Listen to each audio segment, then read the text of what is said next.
As-tu déjà remarqué qu'au moment même où tu te promets de t'y mettre sérieusement, une petite voix te souffle qu'il vaut mieux attendre, vérifier encore, ou garder l'argent au chaud au cas où?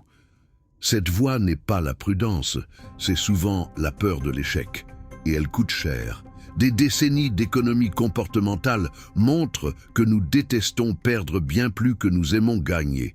Nous préférons éviter une petite perte certaine plutôt que saisir une chance raisonnable de progrès. Résultat, tu repousses une négociation salariale, tu n'investis pas alors que ton plan est prêt, tu conserves des abonnements inutiles, tu renonces à proposer un service qui pourrait compléter ton revenu. Pendant que tu attends la certitude parfaite, ton argent n'apprend rien, ne travaille pas, et l'opportunité s'éloigne. Aujourd'hui, je te montre comment la peur de l'échec sabote tes décisions financières, puis une méthode claire pour passer à l'action avec des risques maîtrisés. Commençons par ces masques. Premier masque, la procrastination rationnelle. Tu dis « je dois d'abord tout comprendre », alors tu empiles des articles, des vidéos, des comparatifs, jusqu'à t'épuiser. Ce n'est pas de la rigueur, c'est un évitement élégant. La lecture ne peut pas échouer, l'action si. Deuxième masque, le perfectionnisme. Tu cherches le meilleur courtier, le meilleur moment, le portefeuille parfait. Au final, tu restes immobile parce que la perfection n'existe pas et que l'incertitude ne disparaît jamais. Troisième masque, l'auto-sabotage discret. Après une semaine tendue, tu te fais plaisir avec un achat impulsif qui détruit ton budget et te donne une excuse pour ne pas investir ce mois-ci. Quatrième masque, l'analyse paralysante. Tu compares 20 solutions pour éviter de choisir et le temps file. La peur de l'échec s'appuie sur 4 biais. Le biais du statu quo te fait préférer l'option connue, même médiocre, à l'inconnu potentiellement meilleur. L'aversion aux pertes te pousse à surestimer ce que tu peux perdre à court terme et à sous-estimer ce que tu gagneras à long terme. L'illusion de contrôle t'encourage à croire qu'en attendant le bon moment, tu éviteras toute erreur, alors que l'incertitude fait partie du jeu. Et la fallace du coût irrécupérable te retient dans une mauvaise décision parce que tu as déjà payé, au lieu de regarder l'avenir froidement. Illustrons. Camille, 29 ans, a peur de se tromper d'investissement. Elle repousse depuis 1 an l'ouverture de son compte tout en lisant chaque semaine des avis contradictoires. Entre-temps, elle a dépensé 600 € en achats récompenses pour calmer son stress. Rien de dramatique, mais 12 mois perdus. Yacine, 36 ans, rêve d'un revenu complémentaire. Il attend d'avoir tout parfait. Site, branding, catalogue. 2 ans plus tard, aucun client. Quand il ose enfin proposer une micro-prestation simple à 3 contacts, 2 acceptent et il comprend que l'échec qu'il craignait était surtout l'absence d'essais mesurés. Que faire? On ne chasse pas la peur, on la canalise. Première étape, transformer l'angoisse floue en chiffres clairs. Écris 3 nombres. Ton coût de vie mensuel, le montant de ton coussin de sécurité cible et une mise maximale par expérimentation, par exemple 0,5% de ton patrimoine par test ou 50 € par mois.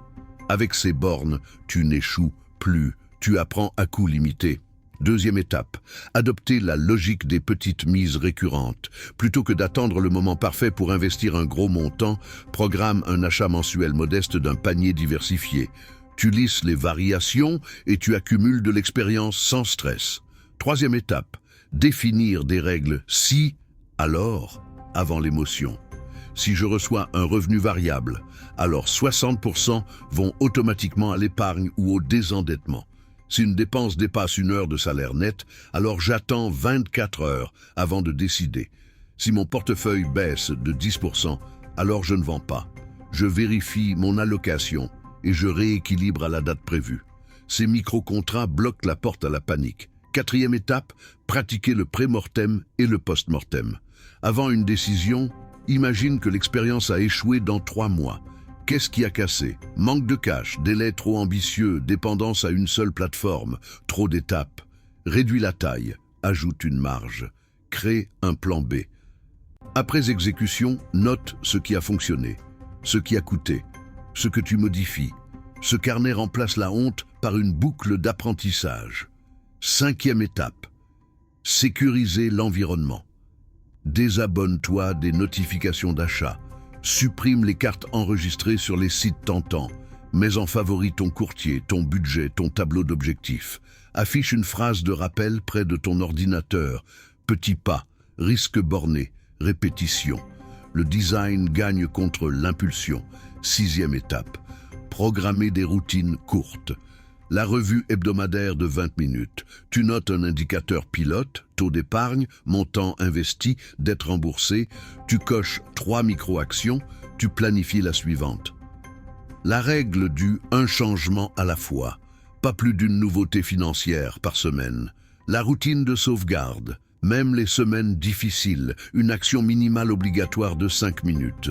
Vérifier que le virement automatique est passé, lire une page, mettre à jour ton solde.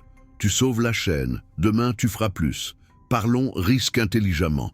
Ton objectif n'est pas l'absence d'erreur, c'est 0 erreur fatale. On limite la taille des paris, on isole le risque, on apprend vite. Si un investissement modeste se passe mal, tu perds un petit pourcentage et tu gagnes des données. Si une offre teste mal, tu pivotes.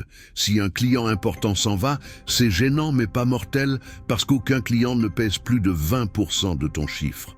Tu passes d'une identité « je dois réussir du premier coup » à « je fais des essais bien cadrés ». Cette translation change tout. N'oublions pas l'ego. La peur de l'échec n'est pas seulement financière, elle est sociale. Nous craignons d'avoir l'air naïf, d'être jugés. Réponse. Crée un espace de décision sans humiliation. Écris tes choix comme si tu conseillais un ami, factuel et bienveillant. Partage une fois par mois un indicateur à une personne de confiance, pas pour chercher l'approbation, pour rester cohérent.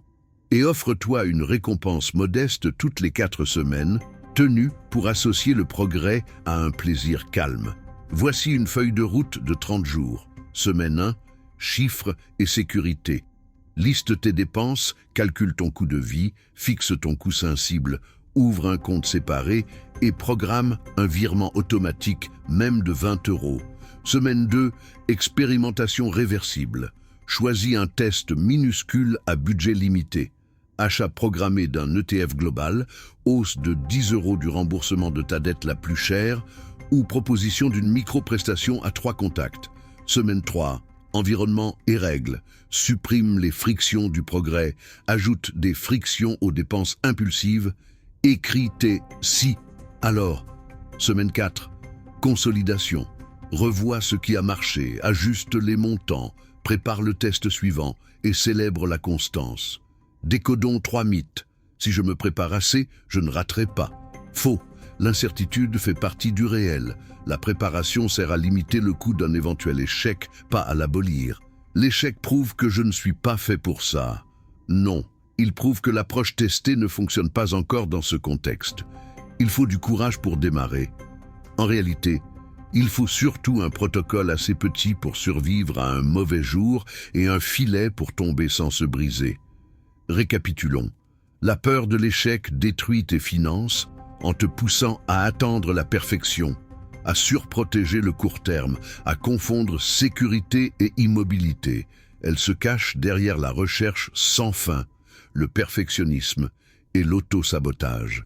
Tu la neutralises en quantifiant le risque, en fractionnant l'action, en automatisant les bons réflexes, en écrivant des règles avant l'émotion, en pratiquant pré-mortem et post-mortem, en arrangeant un environnement qui te porte et en te donnant l'identité d'un expérimentateur discipliné.